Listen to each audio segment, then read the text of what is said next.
May it not then hurt to say that God is love, all love, and nothing other than love? It is not enough to answer that such is the truth, even granted that it is. Upon your own showing, too much revelation may hurt by dazzling and blinding.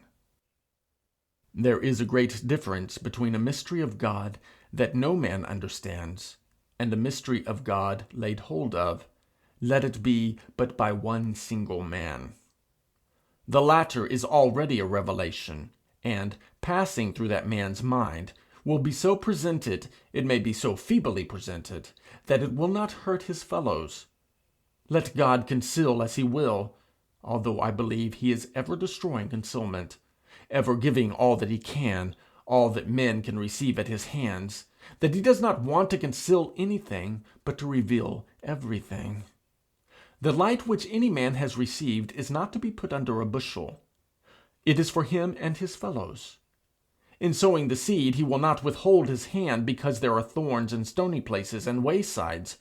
He will think that in some cases even a bird of the air may carry the matter, that the good seed may be too much for the thorns, that which withers away upon the stony place may yet leave there, by its own decay, a deeper soil for the next seed to root itself in. Besides, they only can receive the doctrine who have ears to hear. If the selfish man could believe it, he would misinterpret it. But he cannot believe it. It is not possible that he should. But the loving soul, oppressed by wrong teaching or partial truth, claiming to be the whole, will hear, understand, rejoice. For when we say that God is love, do we teach men that their fear of him is groundless? No. As much as they fear will come upon them, possibly far more. But there is something beyond their fear, a divine fate which they cannot withstand, because it works along with the human individuality which the divine individuality has created in them. The wrath will consume what they call themselves, so that the selves God made shall appear, coming out with tenfold consciousness of being, and bringing with them all that made the blessedness of the life the men tried to lead without God. They will know that now first are they fully themselves.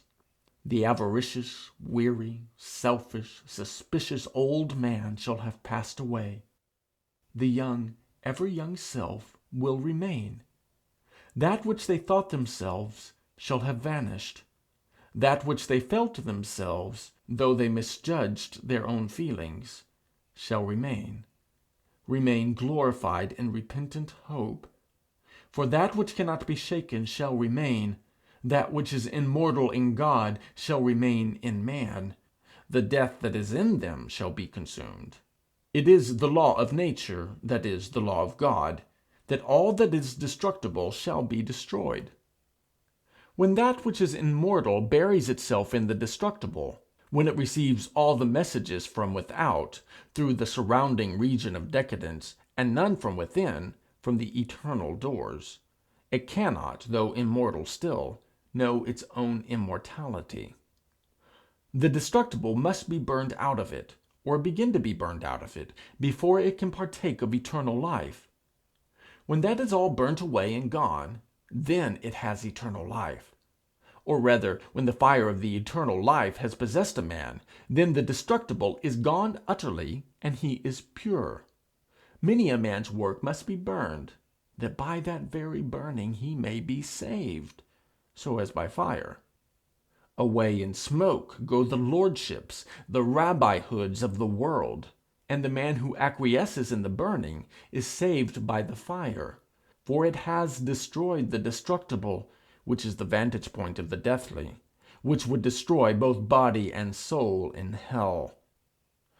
If still he cling to that which can be burned, the burning goes on deeper and deeper into his bosom, till it reaches the roots of the falsehood that enslaves him, possibly by looking like the truth.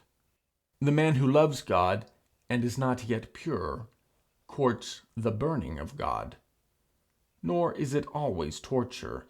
The fire shows itself sometimes only as light. Still, it will be fire of purifying.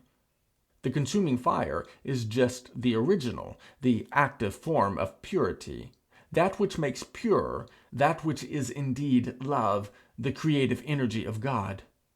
Without purity there can be as no creation, so no persistence.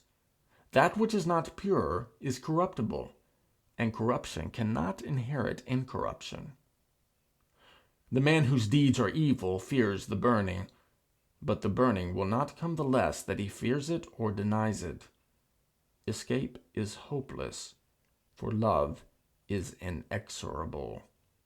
Our God is a consuming fire. He shall not come out till he has paid the uttermost farthing. If the man resist the burning of God, the consuming fire of love, a terrible doom awaits him, and its day will come. He shall be cast into the outer darkness who hates the fire of God. What sick dismay shall then seize upon him! For let a man think and care ever so little about God, he does not therefore exist without God. God is here with him, upholding, warming, delighting, teaching him, making life a good thing to him. God gives him himself, though he knows it not. But when God withdraws from a man as far as that can be without the man ceasing to be, when the man feels himself abandoned, hanging in a ceaseless vertigo of existence upon the verge of the gulf of his being, without support, without refuge, without aim, without end, for the soul has no weapons wherewith to destroy herself, with no inbreathing of joy, with nothing to make life good, then will he listen in agony for the faintest sound of life from the closed door. Then, if the moan of suffering humanity ever reaches the ear of the outcast of darkness, he will be ready to rush into the very heart of the consuming fire, to know life once more, to change this terror of sick negation, of unspeakable death, for that region of painful hope.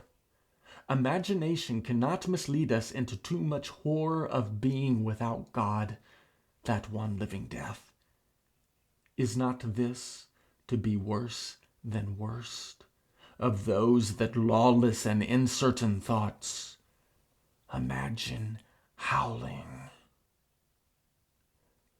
But with this divine difference, that the outer darkness is but the most dreadful form of the consuming fire, the fire without light, the darkness visible, the black flame. God hath withdrawn himself, but not lost his hold. His face is turned away, but his hand is laid upon him still. His heart has ceased to beat into the man's heart, but he keeps him alive by his fire. And that fire will go searching and burning on in him as in the highest saint who is not yet pure, as he is pure. But at length, O God, wilt thou not cast death and hell into the lake of fire, even into thine own consuming self? Death shall then die everlastingly, and hell itself will pass away, and leave her dolorous mansions to the peering day. Then indeed wilt thou be all in all. For then our poor brothers and sisters, every one, O God, we trust in thee, the consuming fire, shall have been burnt clean and brought home. For if their moans, myriads of ages away, would turn heaven for us into hell, shall a man be more merciful than God? Shall, of all his glories, his mercy alone not be infinite? Shall a brother love a brother more than the Father loves a son, more than the brother Christ loves his brother? Would he not die yet again to save one brother more? As for us, now will we come to thee, our consuming fire, and thou wilt not burn us more than we can bear, but thou wilt burn us.